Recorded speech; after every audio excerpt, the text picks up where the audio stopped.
Now next chapter है आपका electromagnetic induction and alternating current, जिसके सीबीएसई और एसबीएसई बोर्ड द्वारा जारी किए गए सभी सैम्पल पेपर और प्रैक्टिस पेपर के एमसीक्यू क्वेश्चन आइए करते हैं।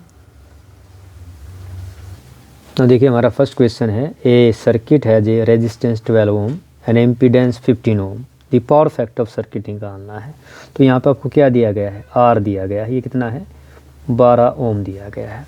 और जो हमारा इम्पीडेंस है जिसको हम जेड से दिखाते हैं, इम्पीडेंस क्या होता है, total resistance offered by LCR circuit, ठीक है। तो ये आपका कितना दिया गया, 15 ओम दिया गया। फार्मूला क्या होता है, ध्यान हो आपको, R square XL minus XC का स्क्वायर होता है इम्पीडेंस का, लेकिन यहाँ पे हमारा जेड की डायरेक्ट मान दिया है, कितना दिया गया है 15 ओम दिया गया है। निकालना क्या हमें, पावर फैक्टर निकालना। पावर फैक्टर के लिए हम क्या यूज़ करते हैं, कोस फाई, कोस फाई याद हो आपको, ये होता है R by Z, R by Z. तो आर कितना है 12 है और जेड कितना है 15, काट दीजिए इसको, 3 चौक 12, 3 पंजे 15, इसको भाग करेंगे 4/5 को, 4/5 तो कितना आएगा, 4 पंजे 5 8 40, 8 पे जाएगा कंप्लीट, 5 8 40। तो ये कितना आ गया आपका 0.8 आ गया कोस फाई। जो पावर फैक्टर की वैल्यू है वो कितनी है 0.8। तो आंसर क्या आपका, A will be the answer 0.8। Next question जो दिया गया है, Lenz law is consequence of law of conservation of energy. बताया था आपको ये क्या करता है, लॉ ऑफ एनर्जी को फॉलो करता है, law of conservation of energy, Lenz law. Lenz law क्या है, इट स्टेट दैट जो इसको पैदा करती है ये क्या अपोज करता है जो इसको प्रोड्यूस करने के लिए जिम्मेदार है। नेक्स्ट है थर्ड क्वेश्चन आपका, for high frequency capacitor offer. अब आप देखेंगे जब फ्रीक्वेंसी हाई होती है तो हमें पता है, इसके लिए अगर आप देखेंगे हमारा जो कैपेसिटिव रिएक्टेंस होता है उसको कैसे दिखाते हैं, 1/ओमेगा c से दिखाते हो, 1/, ये क्या होता है 1/2 पाई जो ओमेगा की वैल्यू होती है न्यू सी। तो अब क्या कहा है, हाई फ्रीक्वेंसी है, तो हाई फ्रीक्वेंसी पे क्या होता है, करंट क्या होगा, अगर देखेंगे आप, अब फ्रीक्वेंसी अगर ये इंक्रीज़ होगी, अगर यहाँ देखा जाए तो एक्सी क्या है, इन्वर्सली प्रोपोर्शनल है आपके फ्रीक्वेंसी के, ये फ्रीक्वेंसी का सिंबल है। अगर फ्रीक्वेंसी ज़्यादा होगी तो ये क्या होगा, एक्सी कम हो जाएगा। तो आंसर क्या होगा आपका, रिएक्टेंस कम हो जाएगा, यानी आंसर क्या आएगा सी, लेस रिएक्टेंस। या हम कह सकते पूछा जाए भाई एक्सी क्या आपका decreases.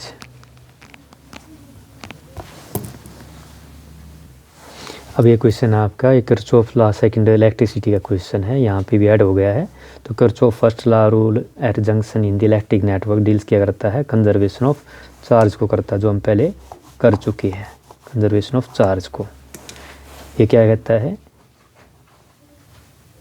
Algebraic sum of current कह लीजिए, एल्जेब्रिक सम ऑफ चार्ज कह लीजिए, मीटिंग एट ए जंक्शन क्या होता है 0। अगला क्वेश्चन आपका, the output of step down transformer measured to 24 volt when connected to 12 watt light bulb. The peak value of current आपको निकालनी है। तो पीक वैल्यू ऑफ करंट निकालना, देखो दिया क्या क्या आपकी, देखो वोल्टेज दी गई है, पावर दी गई है। तो पावर जो गिवन है वो कितनी दी गई है आपको 12 वाट है, और यहाँ पे जो वोल्टेज आपको दी गई है वो कितनी है 24 वोल्ट है। हमें पीक वैल्यू निकालनी है।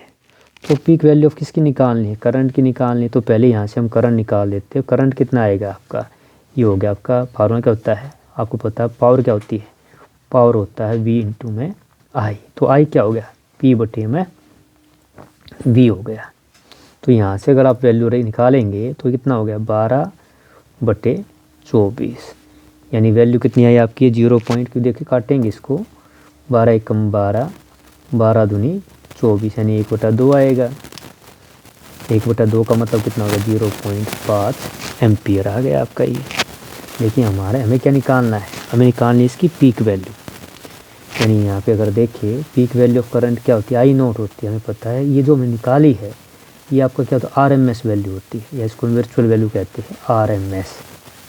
तो ये आपकी निकल गई IRMS। और IRMS क्या होती है, IRMS जो होती है I0 में √2 होती है। तो यहाँ पे जो वैल्यू आई कितनी है, 1/2 आई है, 1/2 आई है। तो पीक वैल्यू जो निकालनी है वो क्या हो गया आपकी, तो यहाँ से अगर फार्मूले को यूज़ करूँ तो I0 कितना हो गया, भाई √2 टाइम्स IRMS हो गया है।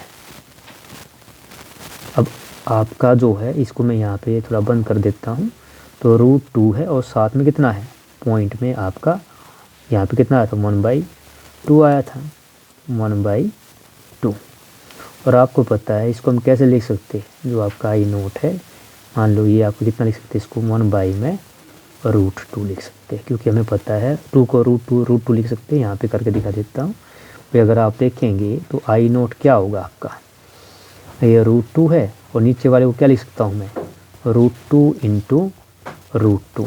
तो √2 से एक कट गया आपका ये वाला, तो जो वैल्यू आएगी आप कितनी आएगी, 1/√2 एम्पियर आ जाएगी। तो हमारा जो आंसर है पीक वैल्यू ऑफ करंट का वो कितना आपका, अगर देखा जाए तो आपका I0 आ गया आपका 1/√2, यानी पीक वैल्यू ऑफ करंट है आपकी ये वाला। तो यहाँ पे अगर आप देखेंगे हमारा ऑप्शन जो दिया गया है वो ऑप्शन हमारा ए दिया गया है। थोड़ा लिखते वक्त हो रहा है इसका, तो इसको कैसे लिखना है, ये आपका यहाँ पे है, यह √2 ऐसे है, इस तरह है आपका √2, 1/√2, ये है आपका। अगला हमारा जो पर्सन है, क्वेश्चन है, वो क्या है देखिए, in an AC circuit the applied voltage flowing current are E0 sin ωt, और करंट का जो दिया गया है वो दिया 10 sin ωt π/2 respectively. What is the average power consumed in 1 cycle in this circuit. अब अगर हम यहाँ पे देखेंगे तो आपको देखिए हमें पता है यहाँ पे बात हुई है, देखो एवरेज पावर और क्या 1 साइकिल। तो यहाँ पे इसको कुछ निकालना नहीं है हमें। मैंने आपको बताया था कि आपका जो करंट होता है फर्स्ट हाफ में क्या होता है, ये पॉजिटिव होगा, अगले हाफ में क्या आएगा, नेगेटिव आएगा। तो जो मीन वैल्यू निकालेंगे आप करंट की, या जो एवरेज वैल्यू निकालेंगे, पूछा एवरेज वैल्यू जो निकालेंगे, एवरेज वह क्या होगी भाई, I ये पॉजिटिव, भाई ये आपका करंट सेकंड नेगेटिव बाई में 2, ये इक्वल एंड अपोजिट है, तो कितना आएगा ये 0/2, यानी कितना आ जाएगा 0। तो जो आपकी एवरेज वैल्यू कह लीजिए या मीन वैल्यू, अगर हम बात करें मीन वैल्यू कह लीजिए फुल साइकिल पे, यानी फुल साइकिल पे एक कंप्लीट साइकिल कह लीजिए या फुल साइकिल कह लीजिए, कितनी होती है, 0 होती है। तो आंसर कितना आ गया, B will be the answer.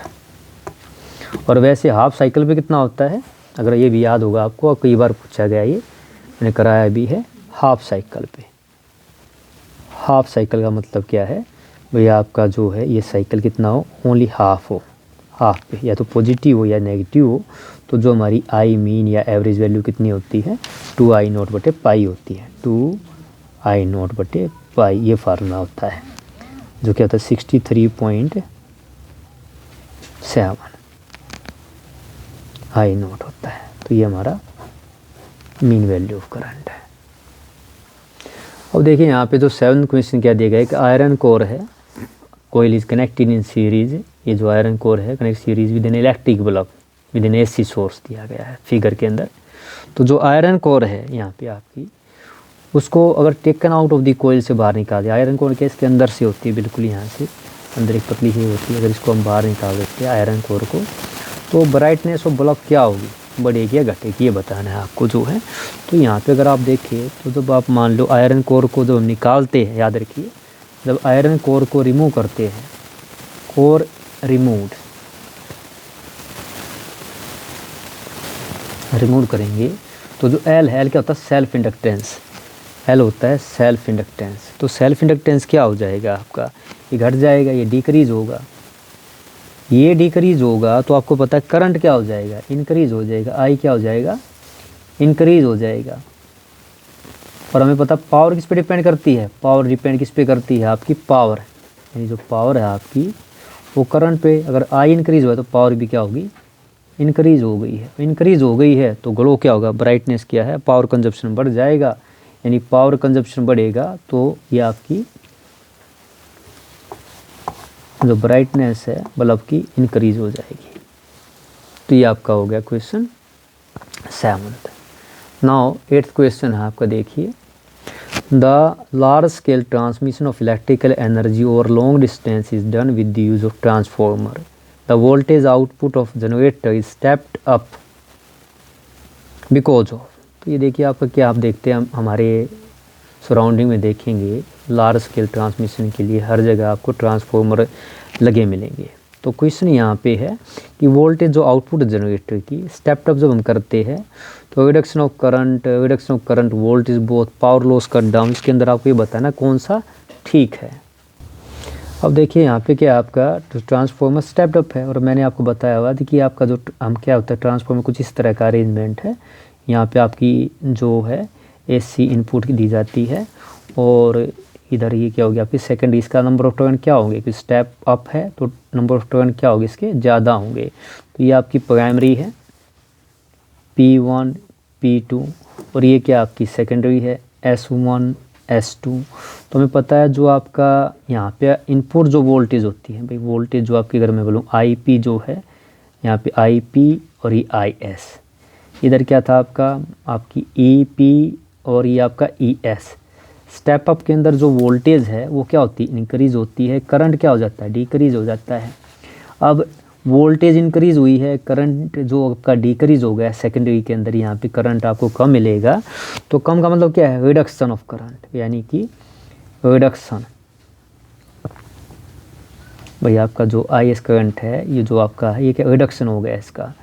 और I जो अगर कम हुई है तो आपका क्या पावर लॉस भी कट डाउन हो गया। भाई हमें पता पावर क्या होता है, पावर होता है ES IS, ठीक है। और हम ये कहते हैं कि भाई ये जो पावर होती है लगभग, अगर मान लो आपकी कोई लीकिंग ना हो तो ये क्या होती है IP EP के बराबर होती है। तो यहाँ पे अगर हम देखे जाए, अगर आपका IS डिक्रीज़ हुआ है तो पावर जो आपकी कट है यानी सेकेंडरी के अंदर वो भी क्या है कट।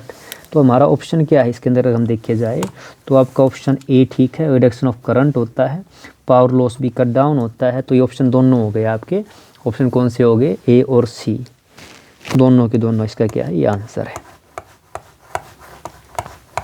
ठीक है। नेक्स्ट क्वेश्चन है आपका। अब देखो एक क्वेश्चन अगला दिया गया है, प्योर रेजिस्टर है, इसको क्या किया गया, कनेक्ट किया गया। प्योर रेजिस्टर को मैंने आपको कराया हुआ भी है। जब प्योर रेजिस्टर को हम कनेक्ट करते हैं AC सोर्स से,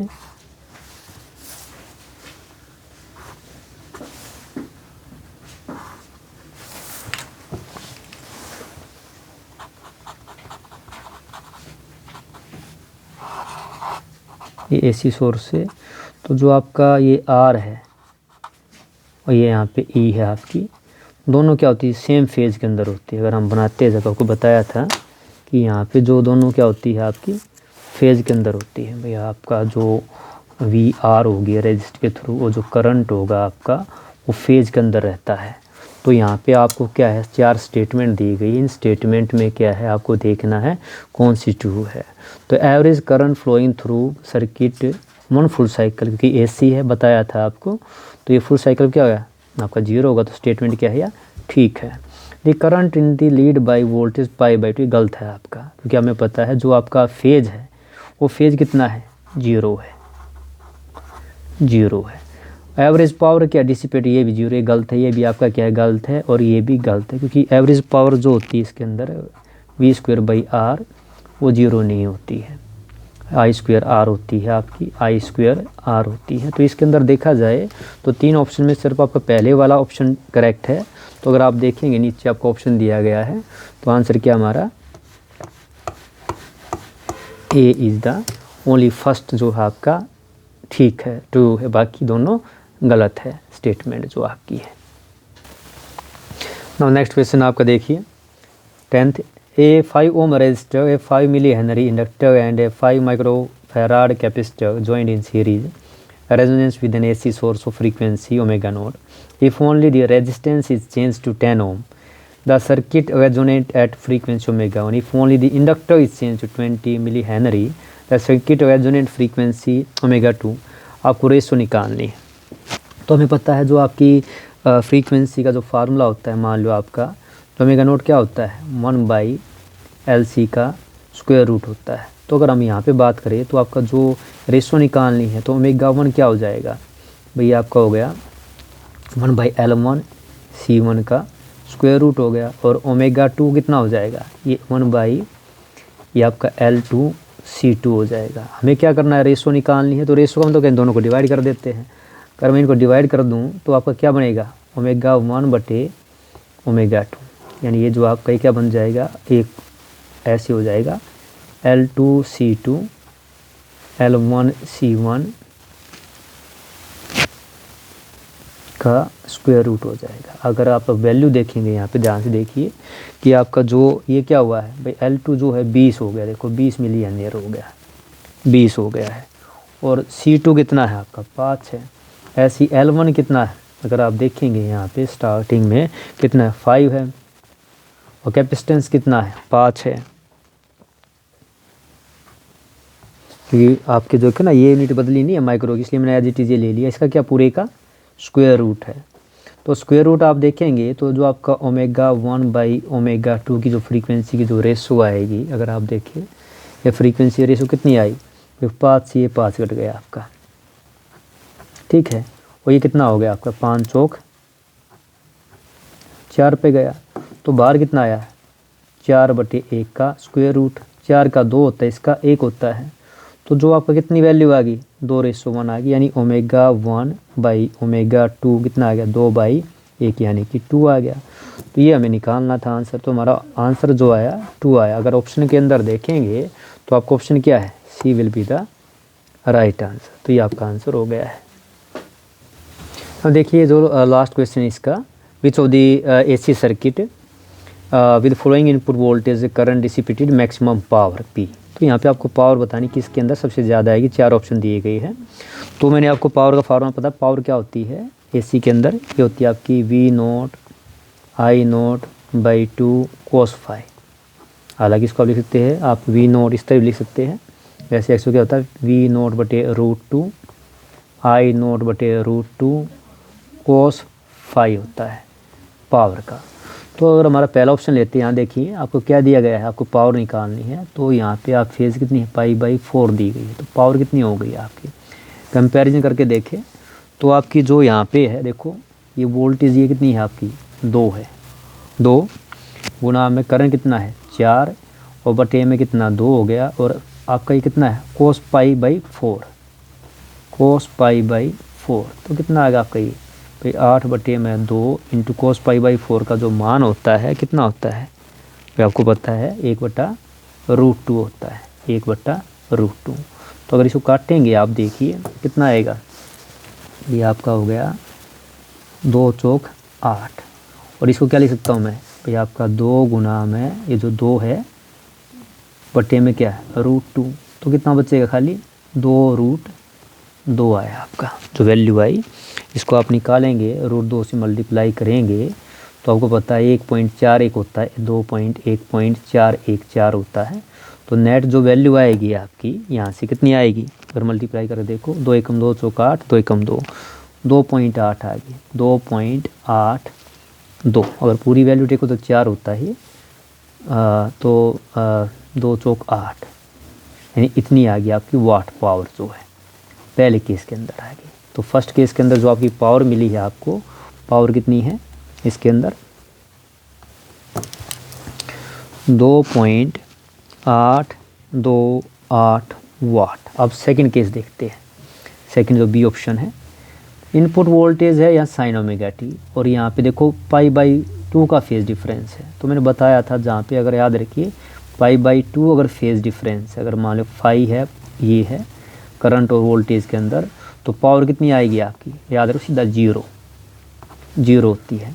तो L और C जब होता है उसके अंदर भी 0 होती है, तो B में 0 आ गई। अब नेक्स्ट देखिए, तो ये आपका 2 cos ω t, ये क्या 2 sin ω t है। अगर यहाँ पे इसको मैं साइन की सेम फॉर्म में बदलूँगा तो आपको पता है किसकी फॉर्म में बदलेगा। अगर आप इसको लिखना चाहें वोल्टेज को, ये जो वोल्टेज को मैं लिखूँ साइन की फॉर्म में, तो मुझे लिखना 2 साइन, ये हो गया ओमेगा 2 प्लस में π/2 बनेगा। देखो ये वाला जो है, अगर मैं इसको कोस ओमेगा टी को किस फॉर्म में लिखता हूँ साइन फेज निकालने के लिए, तो अगेन यहाँ पे क्या है फाई कितना आपका π/2 है। तो पावर कितनी होगी यहाँ पे, अगेन आपकी पावर कितनी होगी 0 हो गई। तो इस केस के अंदर भी 0 है, इसके केस के अंदर भी 0 है। लास्ट का देखते हैं। अब यहाँ पे अगर आप देखेंगे, ये देखो आपका 100t है, यानी यहाँ पे 100 साइन ओमेगा टी है। यहाँ पे फेज़ कितना आएगा है π/3 का है, तो फाई कितना है यहाँ पे, ये π/3 है। तो फिर फार्मूला लगाते हैं, पी कितना हो गया आपका, तो ये आपका जो यहाँ पे जो आप निकालेंगे तीसरे केस के अंदर, भाई यहाँ पे देखो ये साइन अंडर टी है, तो फेज़ का अंतर कितने का π/3 का है। तो पावर क्या थी आपकी वही, तो देखो वोल्टेज कितनी ली, ये वोल्टेज है आपकी, ये लिख लिया आपने 100, ठीक है। इसके बाद ये देखो करंट का एम्पलीट्यूड कितना है, ये भी आपका 100, और बटे में कितना था 2 था, और कोस π/3, कोस π/3, यानी ये जो आपका, अगर मैं काट दूँ इसको 2 पंजे 10 50, तो ये हो गया 5000 इंटू में कोस π/, कितना होता है हमारा 2 होता है अगर हम बात करके देखें। और एक देखो यहाँ पे मिली एम्पियर लिखा गया है, तो मिली एम्पियर का मतलब क्या है, यहाँ पे जो मैं लिया नहीं था, तो यहाँ पे मिली एम्पियर का मतलब अगर हम साथ में कितना करना पड़ेगा 10⁻³ करना पड़ेगा। तो 10⁻³ अभी रख लेते हैं यहाँ पे, 10⁻³ है। और आपका जो कोस जो π/3 की वैल्यू कितनी होती है आपको पता है 1/2 होती है। कोस π/3 कोस 60 का मान, तो इसको काटेंगे कितना आ गया आपका ये, अगर आप देखेंगे यहाँ पे तो आपका बच्चा में 3 0 गई आपकी, ठीक है। तो 5/2 बचा, यानी कितना आ गया 2.5 वाट आया।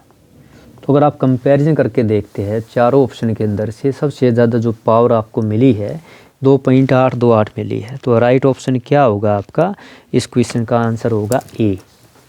तो ए जो है आपका इसका आंसर है, ये हो गया आपका आंसर। तो ये थे आपके इलेक्ट्रोमैग्नेटिक ये आपका अल्टरनेटिंग करंट चैप्टर से थे, electromagnetic induction and alternating current के प्रैक्टिस पेपर, मॉडल पेपर जो CBSE HBSE ने जारी किए हैं उनके सभी MCQ क्वेश्चन।